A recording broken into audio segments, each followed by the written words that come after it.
दोस्तों, ये कहानी ऐसी लड़की के ऊपर आधारित है जो गांव के सभी मर्दों का गन्ने का जूस निकालकर अपने घर का खर्चा पानी चलाया करती थी। तो आइए शुरू करते हैं गहरे कुएं वाली जवान लड़की की कहानी। और मैं उम्मीद करता हूं कि आप इस मूवी की देखने के बाद अपनी हाथ गाड़ी चलाने से खुद को नहीं रोक सकते।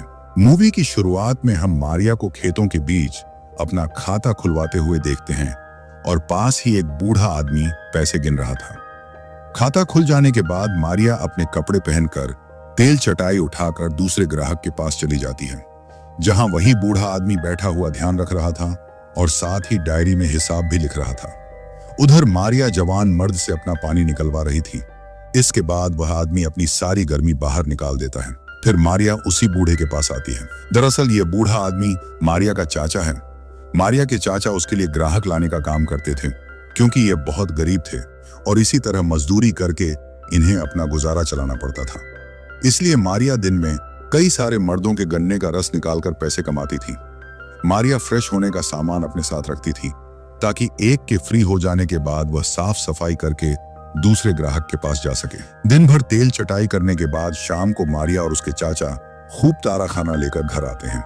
खाना देखकर मारिया का चचेरा भाई मोनू और उसकी छोटी बहन बहुत खुश होते हैं। फिर यह सभी साथ बैठकर खाना खाते हैं। खाने के बाद मारिया नहाने चली जाती है तो उधर चाचा बाहर बैठकर पूरे दिन का हिसाब किताब करने लगते हैं। तभी चाचा के पास मोनू आता है और उनको एक चाकू देता है ताकि काम पड़ने पर वो इसका इस्तेमाल कर सके। मोनू जानता था कि उसका बाप और उसकी चचेरी बहन क्या काम करते हैं, इसलिए मोनू ने इनको चाकू दिया था। इसके बाद मोनू वहां से उठकर सीधे अपनी चचेरी बहन के पास आता है, जो कि अभी भी नहा ही रही थी। मोनू मारिया से पूछता है कि तुम्हें ऐसा काम करने में कोई दिक्कत तो नहीं होती। तो मारिया बताती है कि उसको कैसे अलग अलग मर्दों के साथ अपना खाता खुलवाना पड़ता है। अगर इस मोनू के दो कुएं होते ना तो इससे पता चलता कि दिक्कत आती है या नहीं। आपको क्या लगता है? कमेंट करके बताओ, दिक्कत आती भी है या नहीं। मोनू जवान था, इसलिए वह मारिया से बातें करते हुए वही अपना हेडपंप सहलाने लगता है। तभी मारिया भी नहाकर बाहर आ गई थी। फिर मारिया के चाचा वहां आकर मारिया की जल्दी जल्दी तैयार होने को कहते हैं, क्योंकि उन्हें एक और कस्टमर के पास जाना था। मारिया तैयार होकर अपने चाचा के साथ ग्राहक से मिलने के लिए निकल जाती है। थोड़ी देर बाद मारिया अपने ग्राहक की प्यास बुझा रही थी और चाचा बाहर रुककर देसी पवा लगा रहे थे। साथ ही वह मारिया की गर्म सिसकियां भी सुन रहे थे। अंदर ग्राहक मारिया के साथ जबरदस्ती उसकी गुफा में घुसने लगा, जिससे मारिया चिल्ला उठी। मारिया की चीखें सुनकर चाचा घर के अंदर जाकर ग्राहक एक चाकू दिखाकर मारिया को छोड़ने की बोलते हैं, लेकिन ग्राहक बीच में अपनी रेलगाड़ी नहीं रोकना चाहता था। तभी मारिया ग्राहक का गन्ना अपनी गुफा से निकालकर अपने चाचा के पास चली जाती है, जिससे ग्राहक गुस्सा होकर चाचा को धक्का दे देता है और उन्हीं के चाकू से उन्हें मार डालता है। यह देखकर मारिया बुरी तरह से रोने लगती है। फिर हम कुछ दिनों बाद का सीन देखते हैं, जहां चाचा की मौत से घर पर सभी दुखी थे और मारिया ने भी अपना काम छोड़ दिया था, जिससे वह घर ही रहती थी। मारिया के काम ना करने की वजह से उनके घर का राशन खत्म होने लगा था। एक शाम जब ये खाना खा रहे होते हैं, तभी चाचा के फोन पर ग्राहक का कॉल आता है, क्योंकि लेन देन तो चाचा ही संभालते थे। मारिया पहले तो फोन को इग्नोर कर देती है, लेकिन फैमिली की हालत देखकर वो कॉल उठा लेती है, जहां ग्राहक उसे मिलने के लिए बुलाता है। मारिया जल्दी से अपनी तेल चटाई लेकर ग्राहक से मिलने के लिए जाने लगी, लेकिन पिछले वाले ग्राहक का गन्ना कुछ ज्यादा ही बढ़ा था। इसलिए मोनू और मारिया की फटने लगी, तो मोनू भी मारिया के साथ जाता है ताकि मारिया के साथ दोबारा ऐसा ना हो। फिर यह दोनों जंगल में जाते हैं, जहां मारिया ग्राहक के पास जाकर जंगल में मंगल करने लगी और मोनू साइड में बैठकर हिसाब लिखने लगा। मारिया एक ही दिन में कई बार अपनी गुफा में कई बार धमाके करवाती है। जब शाम को काम खत्म करके मोनू और मारिया घर जाने लगे, तो उन्हें जाते टाइम एक ग्राहक की याद आती है, जिससे उन्हें पैसे लेने थे। तो यह दोनों उसके घर चले जाते हैं, जहां हमें पता चलता है कि यह आदमी तो इनके गांव का सबसे अमीर सेठ आदमी है। सेठ मारिया से चाहता था कि वह उसके भाई को नामर्द से एक मर्द बना दे और उसकी तोप को अपनी गुफा में लॉन्च करवाए, क्योंकि सेठ के भाई में आधे लड़कियों जैसे गुण थे, जिसके लिए सेठ मारिया को कई सारे पैसे देने का वादा करता है। बस ये बात गांव वालों को पता नहीं चलनी चाहिए। मारिया भी इसके लिए मान गई थी, तो वो सेठ के भाई को लेकर रूम में जाती है। अंदर जाते ही मारिया सेठ के भाई लुलू को खुश करने के लिए उसका माहौल बनाने लगी। लेकिन लुलू मारिया के बीच में ही रोक देता है, क्योंकि लुलू तो आधा लड़की था, इसलिए उसका टुनटुना खड़ा नहीं होता।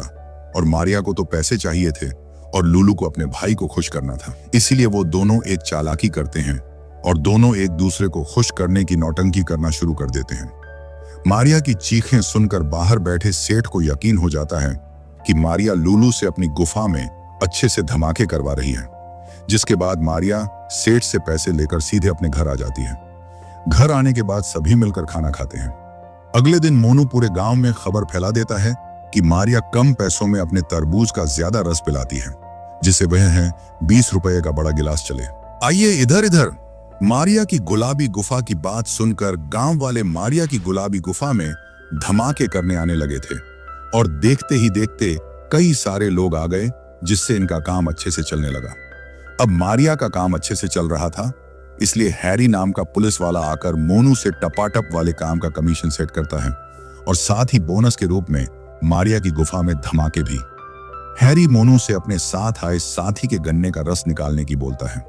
मोनू हैरी को मना नहीं कर सकता था, इसलिए मोनू हैरी के साथी का जूस निकाल देता है।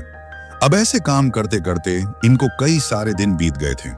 मारिया गांव के मर्दों का हैंडपंप चलाकर पैसे कमा रही थी, तो मोनू ने भी गांव की औरतों की गुफा में धमाके करके पैसे कमाना, ऐसे ही दोनों अपना अपना काम संभाल रहे थे।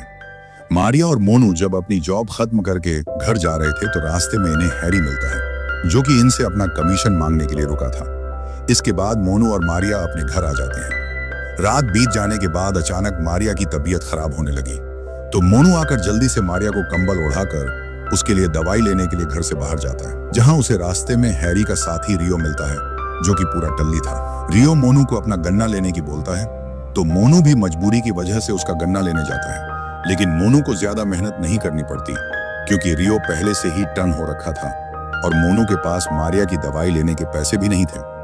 इसलिए वो रियो से उसकी घड़ी और कुछ पैसे निकालकर मारिया की दवाई लेने के लिए जाता है। दूसरी तरफ हैरी गांव में चक्कर लगा रहा था, तभी उसकी नजर घर जा रही एक जवान लड़की पर जाती है और वो उसके ऊपर फिदा हो उठा था। इसीलिए हैरी उस लड़की का पीछा करते हुए उसके घर पहुंच चुका था। जहां वो लड़की अपने कपड़े बदल रही थी, तो हैरी भी उसको छुपकर देखने लगा। दूसरी तरफ मोनू चुराए गए पैसों से दवाई खरीद कर घर जाता है और अपनी बहन को दवाई देता है। दवाई खाने से मारिया ठीक तो हो रही थी, लेकिन अब वह किसी के भी गन्ने का रस नहीं निकाल सकती थी। इसलिए मोनू मारिया को दवाई देकर खुद काम के लिए निकल जाता है। अपना काम खत्म करके मोनू जब घर जा रहा था, तो रास्ते में उसे हैरी पकड़ लेता है, क्योंकि मोनू ने उसके साथी रियो की घड़ी और पैसे चुराए थे। मोनू को पकड़ने के बाद हैरी उसकी खूब धुलाई करता है और जेल में बंद कर देता है। उसी जेल में वो स्कूल वाली लड़की भी थी, जिसका हैरी पीछा कर रहा था। दरअसल हैरी उस लड़की की गुफा में धमाके करने की सोच रहा था और लड़की की सहमति से, इसलिए उसने उस लड़की को जेल में बंद कर रखा था। उधर मारिया मोनू के घर ना आने की वजह से बहुत परेशान थी और घर में खाना ना होने की वजह से मारिया काफी कमजोर पड़ गई। दूसरी तरफ जेल में मोनू उस लड़की से उसका नाम पूछता है, तो वह लड़की अपना नाम चमकीली बताती है और वह मोनू से हेल्प मांगती है। पर बेचारे मोनू की तो खुद की वाट लगी हुई थी। दोनों को बातें करता देख हैरी को काफी गुस्सा आता है और वो मोनू को जेल से बाहर निकालकर उसकी धुलाई करने लगा और वह मोनू को चमकीली से दूर रहने की सलाह भी देता है। थोड़ी देर बाद हैरी के हाथ मोनू की हिसाब वाली डायरी लगती है, जिसमें मारिया के ग्राहक के नंबर और पूरा हिसाब लिखा हुआ था। ये देखकर हैरी मोनू के पास जाकर उससे पैसे मांगता है, लेकिन मोनू के सारे पैसे तो मारिया की गुफा सही करने में खर्च हो चुके थे। इसलिए हैरी मारिया के एक ग्राहक को कॉल करके जेल में बुलाता है, ताकि वह चमकीली से मजे कर सके। फिर हैरी उस ग्राहक से पैसे लेकर उसे चमकीली के पास भेजता है और चमकीली उसे अपना जूस नहीं पिलाती, इसीलिए हैरी इस आदमी को भगा देता है। यह सब देखकर मोनू को एक आइडिया आता है और वो हैरी से कहता है कि चमकीली को तुमसे धमाके करवाने के लिए और मेरी बहन बना सकते हैं। हैरी को मोनू की बात सही लगी, इसलिए वो जल्दी से मारिया की जेल में बुलाता है। मारिया के आते ही हैरी उसे भी चमकीली के साथ जेल में डाल देता है और मारिया से कहता है कि तुम्हें चमकीली को मुझे अपनी गुफा में धमाके करवाने के लिए मनाना होगा। अगर ऐसा हुआ तो मैं तुम्हें और तुम्हारे भाई को छोड़ दूंगा। ऐसा सुनकर मारिया जल्दी से चमकीली को तैयार करने लगी। तैयार करने के बाद वो हैरी को जेल के अंदर बुलाती है। हैरी अंदर आते ही जबरदस्ती चमकीली की गुफा में धमाके करने लगा और धमाके करके चला गया। रात को जब हैरी वापस जेल में धमाके करने आया, तो मारिया उसे पहले ही रोक लेती है और हैरी से कहती है कि मैं चमकीली के सामने ही तुमसे अपनी गुफा में धमाके करवाऊंगी ताकि मुझे देखकर चमकीली भी कुछ सीख सके। यह सुनकर हैरी भी उसकी बात मान गया और फिर मारिया हैरी को अपने जंगल की सैर करवाने लगी और मौका देखकर मारिया ने हैरी का गला काट डाला, जिससे हैरी वहीं तड़प तड़प के मर गया। इसके बाद मारिया जल्दी से अपने भाई मोनू और चमकीली को आजाद करती है और सीधे वहां से अपने घर आकर सामान पैक करके भागने की तैयारी करने लगे। इसी बीच पप्पू भी वहां पहुंच गया था। ये सभी उसके साथ बैठकर गांव से निकल जाते हैं। अगली सुबह ये सभी बहुत दूर जंगल में आ चुके थे। अब चमकीली को मोनू पसंद आ गया था और ये सभी इस तरह ये आजाद हो चुके थे। बाकी इसी के साथ इस मूवी की हैप्पी एंडिंग हो जाती है। Thanks for watching.